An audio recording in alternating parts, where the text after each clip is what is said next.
Hi, this is Dr. Kimberley Linert, and you're listening to Incredible Life Creator Podcast. Today, I have Dr. Tom and Shelley Negelow on with me today. And this is a special podcast today in that we want to talk about relationships, specifically relationships with the people we love around the holidays, because the holidays are coming up, and you know how sometimes it's a wonderful time of year and sometimes it's the fighting time of year when people don't get along and all the things come up that hadn't come up through the years. So they're here to just help me talk through this. So welcome to the podcast. Thanks. Thanks for having us, Dr. Kimberley. We love you. Me too. So let's just start out by, sometimes going into the holidays is like a wonderful time because we're with our loved ones. But how can we actually create something or create a space where it is a wonderful time and tempers or whatever doesn't flare or irritations don't come up, where we can just create that space where it's happy and safe? Yeah. Well, let's start with kind of a foundation of how families kind of work in general. That when we get together with our family, with our immediate family in particular, brothers, sisters, mother, father, uncles, all of that, cousins, Aunts. What happens is we will generally drop into the same type of experience, the same feelings, the same attitudes, the same reactions, even the same conversations that we had from when we began with those families up until right now. It's almost like, gee, I've heard this conversation before because, well, yes, you have. You've had this conversation before.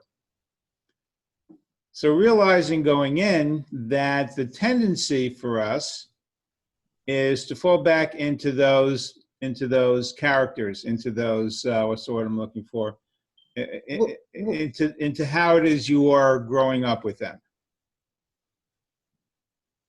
And that's kind of a normal thing to do. The dilemma is then you're going to go back to having the same conversations and the same dilemmas and problems if you had before that you had. And is that what you want? With maybe a slightly different twist. Yeah, you're older now, so you're more invested in being right. Well, we're laughing. It's not so funny when you're in the middle of it.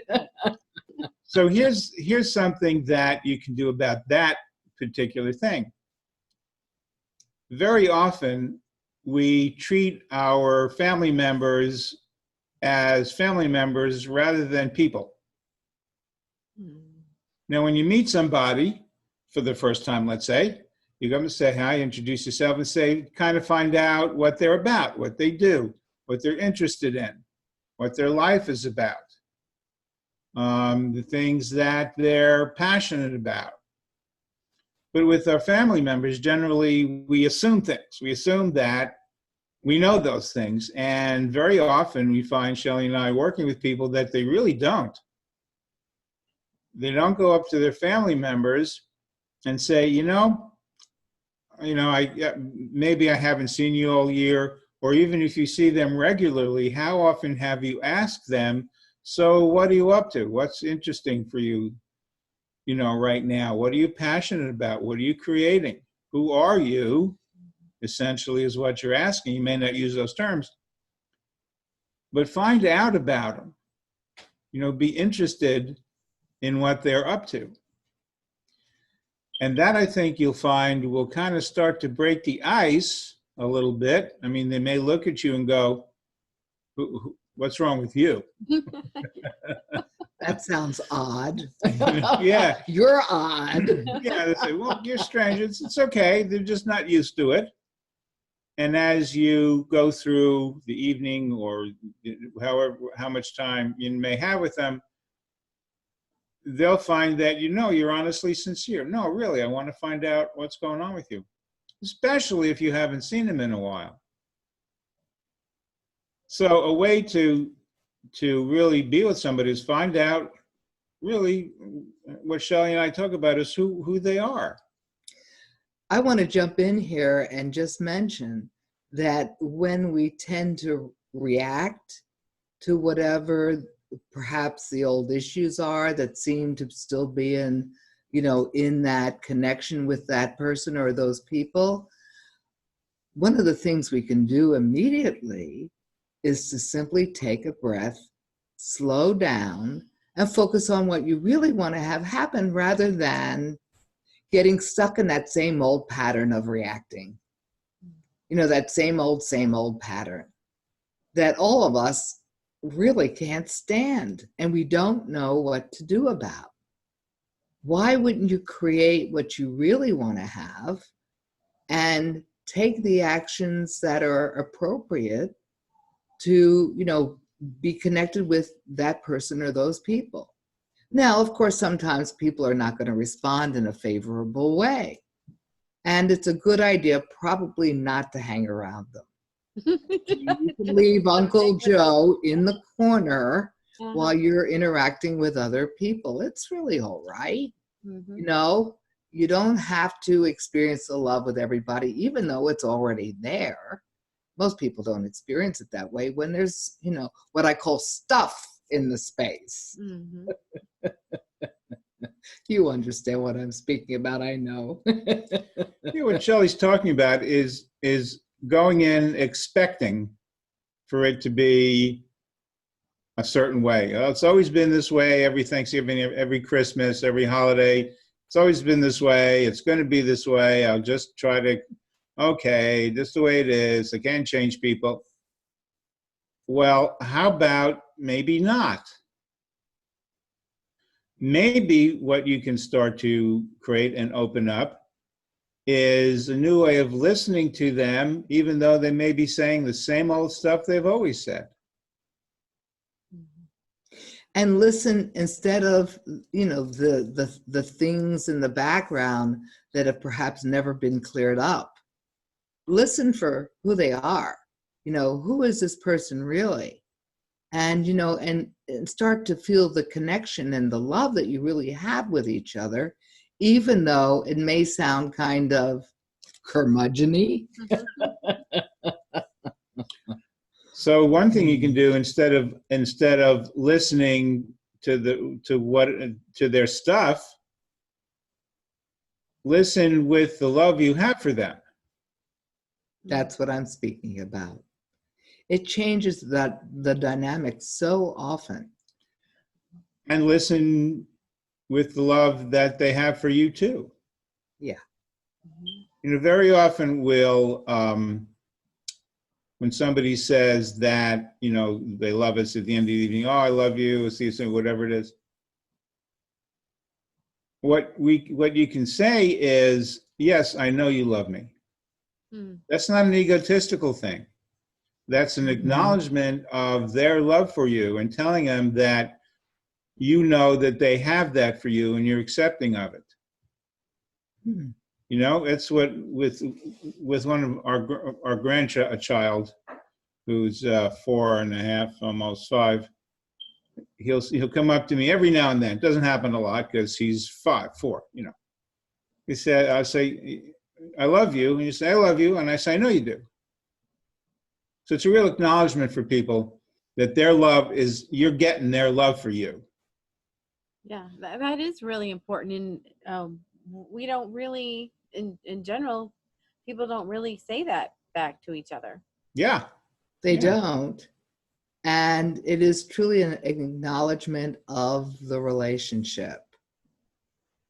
Even if there are some issues that have never been resolved, because, it's kind of like relaxing and softening yourself and softening your own response to that interaction with that person changes the outcome and for what is possible for you to move forward and perhaps create a whole new experience for that relationship and the experience of the family. I have a dear friend who trained with us, who studied with us and really healed her own life. And she had a lot of issue with the family. And she was determined to shift the experience. So she said that she was a space of healing, family, and peacefulness. And that's what she conveyed when she was with the others. You know, they've all come along, every single one of them.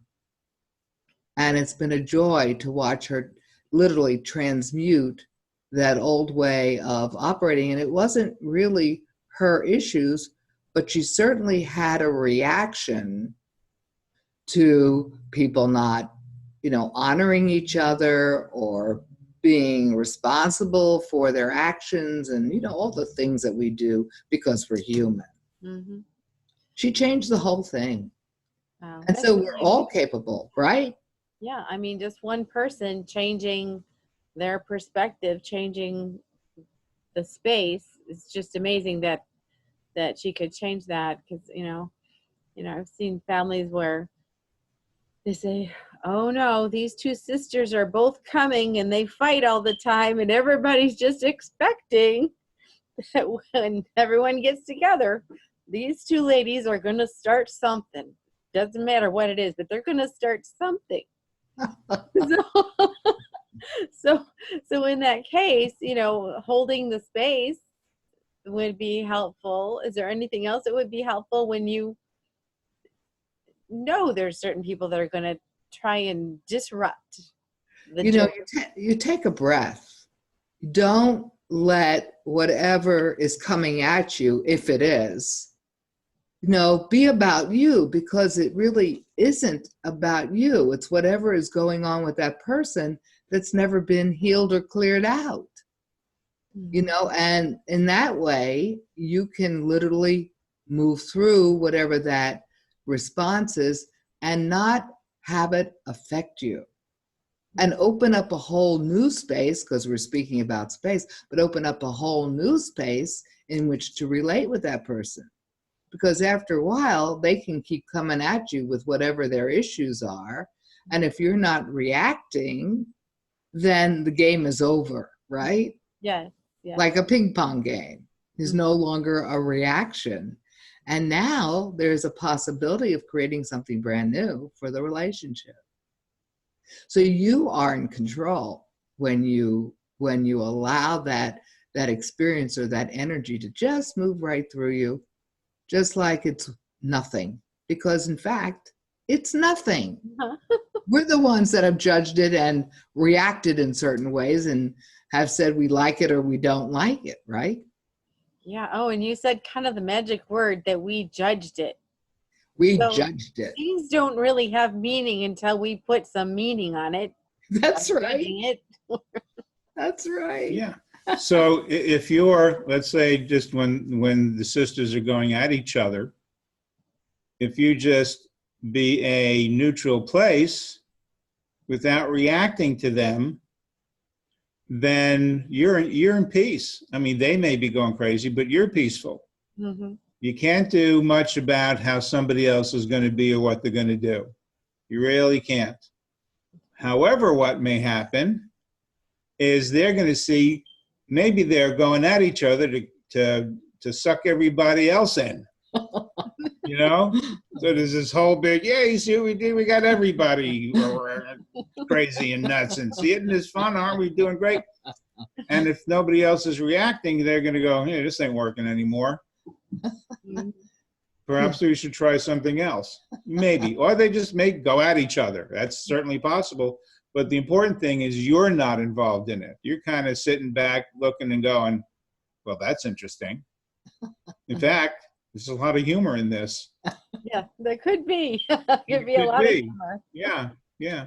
It's even okay to leave the room and let them go at it if it's necessary.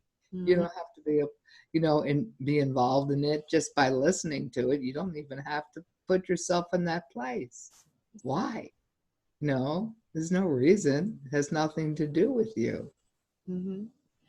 And the mistake a lot of us, I think, make is we are so invested in love in our families that we think we have to jump in and save someone or something. So we have to make sure it works out a certain way. because it's our responsibility. We're the older sister, we're the younger sister, we're the middle sister, whatever the case may be. And in that, in that scenario, you have always reacted in a particular way and said a particular thing. But when you stop doing that, that immediately starts to break up what has always been happening. Mm-hmm. It breaks up the illusion of reality. It's not real. It's just stuff they've made up for who knows why over the years. So at the very least, you're not sucked into it, and you can have peace within yourself. Mm-hmm. You're talking about breaking patterns that have been pretty solid for many years. So by just not reacting, the patterns at least soften, and right. maybe even could change those patterns to make them more harmonious. And yeah, absolutely. And absolutely. You can ask yourself, okay, this is the dynamic right now. As a family, what can we create with this? Yes. What can we do going forward so that everybody has some peace? And maybe when you talk to the two sisters, for example, they're going to say, "Oh no, we're fine. This is just what we do." Uh-huh. And they go, and they're okay with it. Uh-huh. Oh, I never looked at it that way. The family, they're okay with it. Yeah, everybody else is nuts, but they're having a good time. But don't you see that you're making everybody else crazy? No, because that's what they do. Yeah, it's just what they do. So everybody detaches from that, gives them some space maybe to come into the family in a peaceful manner. But again, certainly, and what's important is you're at peace. Mm-hmm. Yeah. And that's what you want to have. But, going into the family event or the family gathering, whatever it is that you're interacting with your family members, one of the things you can do initially is have an intention for the kind of outcome that you want to have.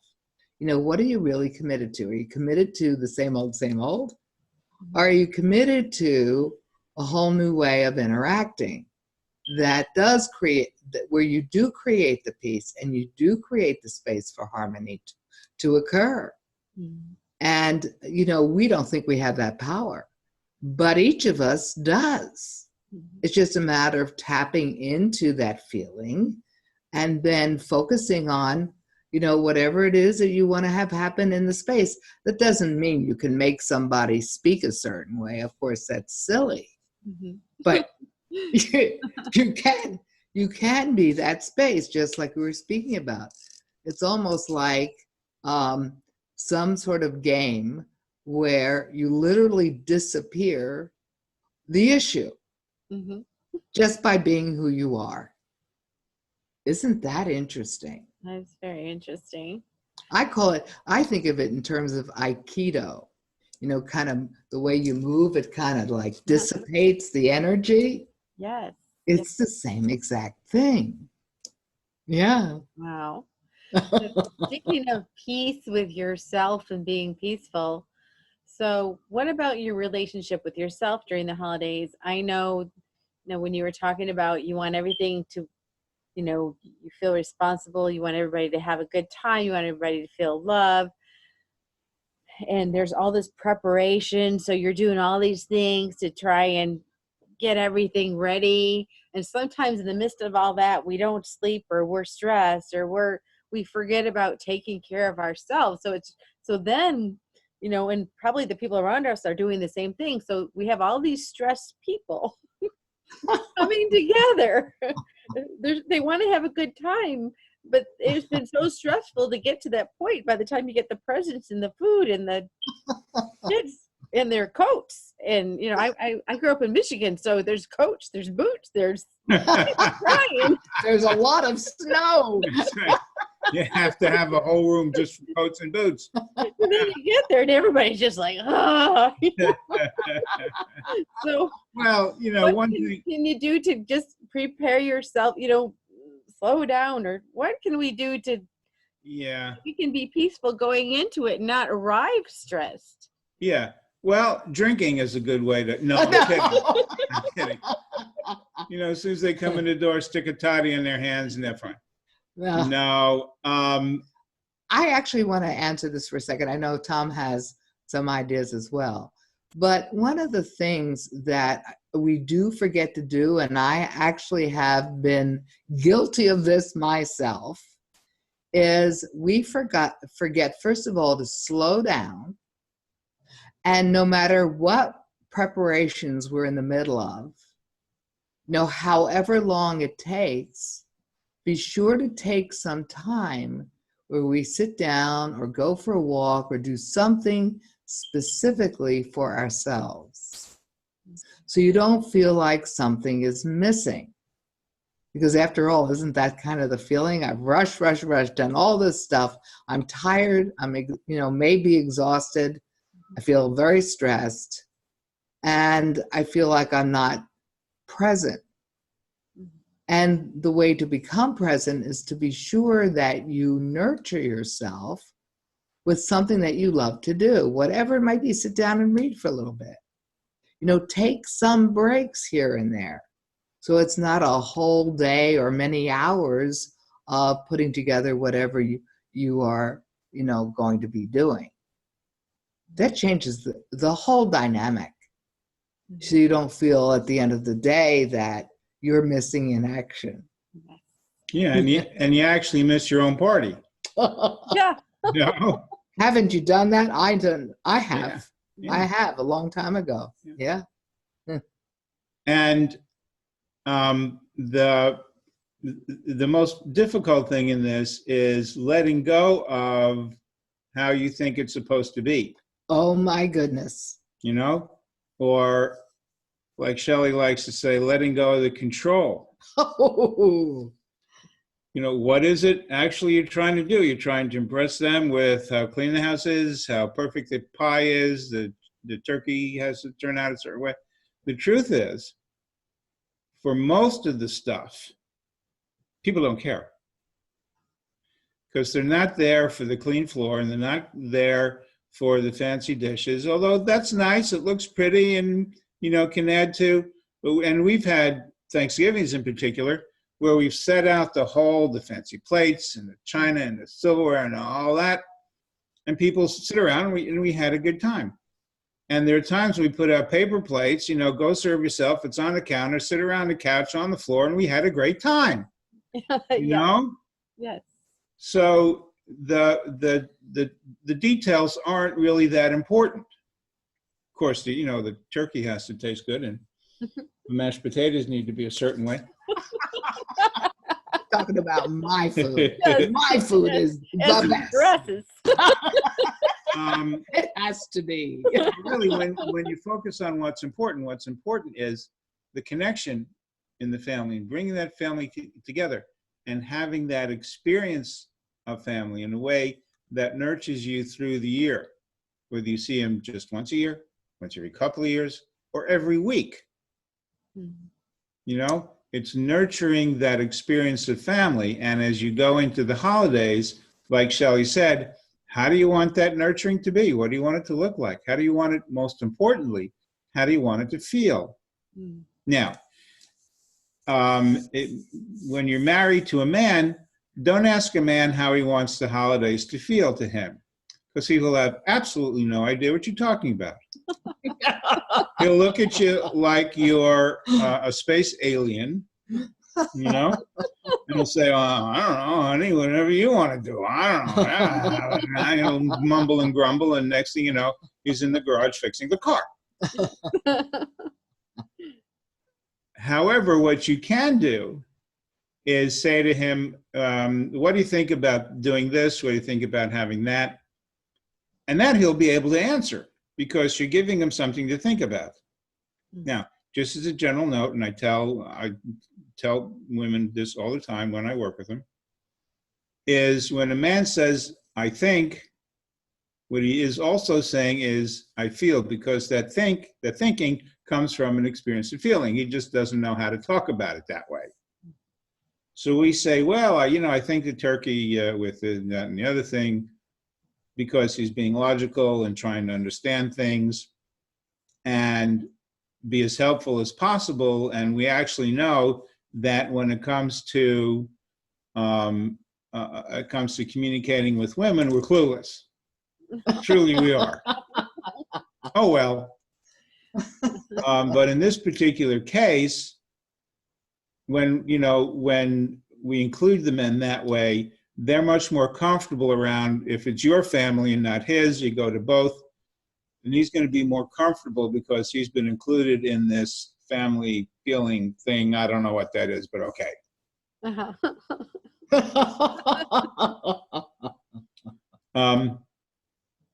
Does that, that's more than answered your question, but does that help some? It does. It does. And as you were talking about the men and them, participating in the way they know how, I think it's important to bring up that the women who mostly do most of the cooking in most families, not always, but yeah, That's in right. most families, they're the ones doing the cooking. And in fact, a lot of times they're the one doing the shopping. Of course, there's exceptions, but overall, they're the ones cleaning the house, cooking, doing whatever. Yeah. And I think it's really important that the men in the family find a way to show appreciation for that and let them know that, or whoever the host is, because there is a lot of work put in that. And I've seen, there's been also family issues where someone doesn't feel appreciated, and then there's a problem because resentments come up. They're thinking, I did all this work and nobody appreciates it. Yeah, and go ahead. You were going to say something. I was. Many of us aren't very good at acknowledging one another. It is a fine art. And it's something that I started to master a long time ago.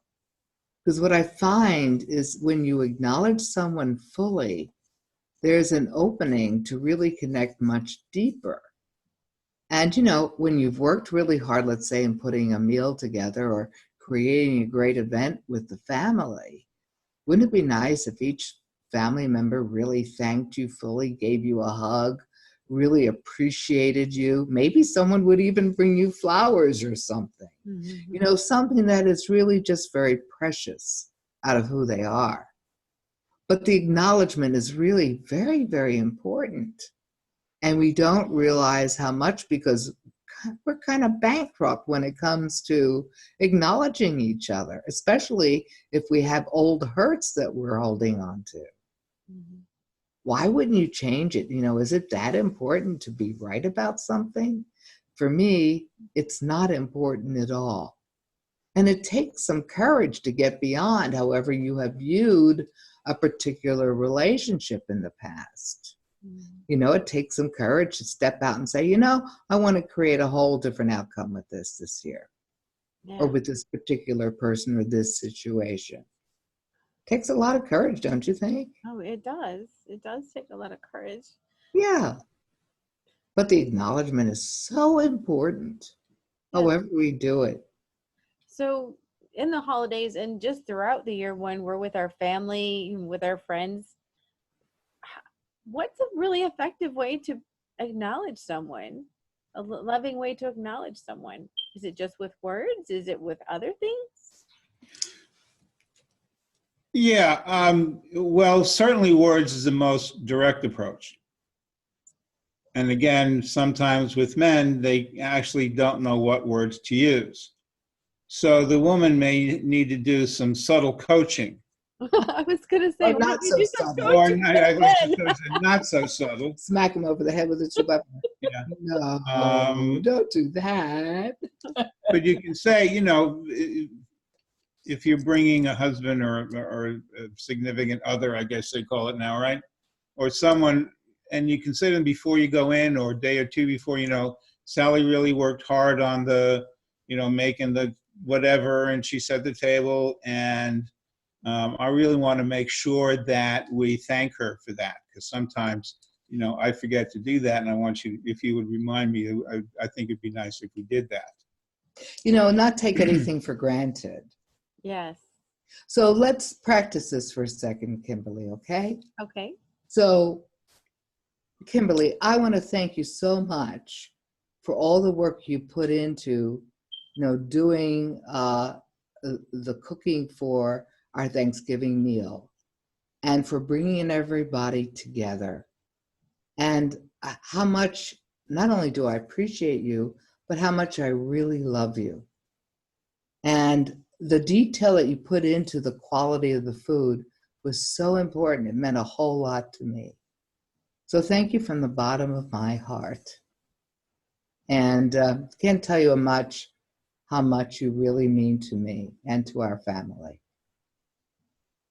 Well, that's awesome, the way you expressed that, because you didn't just say, thanks, I love you, appreciate you. You actually went into detail and you described what you appreciated about it.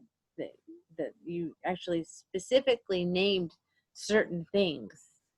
And if you could, and you felt the feeling of the acknowledgement, which is really the most important thing. It is heartfelt completely, not just some words coming out of your mouth. Yes, yes. And I did feel that, and it does make a difference. What a difference. If all of us practice that, my goodness, it would change a lot of things, that we put up with. It would change a lot of things Yeah. every day, or day to day, if we just took a moment to be aware, just to be aware, and then acknowledge, even when someone does something simple for us. Even when someone does something so simple. I thank Tom for doing the dishes. He thanks me for cooking a meal. I thank him for getting the gas in the car that day when I have to run out and I'm not thinking of that. All of the little things that we take for granted. We spend a lot of time acknowledging each other, and I think it fuels the quality of the relationship because you feel fully appreciated all the time. Yes. Nothing is taken for granted. Yes, and that is so important, I think, for men and women to feel appreciated. So important. Yeah, it's essential for us human beings, for our stability, our sanity, to know that the things we do impact people. What we say makes a difference to people. How we are, particularly this time of year around our family, it makes a difference to them. But if nobody says that, and if you're thinking it, that's nice, but if someone doesn't say it, how do you know? You have to assume that it's working. You have to assume that what you're doing is contributing to them rather than having that experience of being acknowledged. And with men, that's really important with women too, but in particular with men, I think, because we don't think we need it. Oh. It's like, well, actions speak louder than words. Yeah, but words are nice too. In fact, they're important for men because although we're not nearly as verbal as women are, we are easily, if not more sensitive to things that maybe don't go our way, or things that give us difficulty. So we hide it more. We don't look and say, yeah, I really feel bad about that. Again, we go off to the garage and fix a car.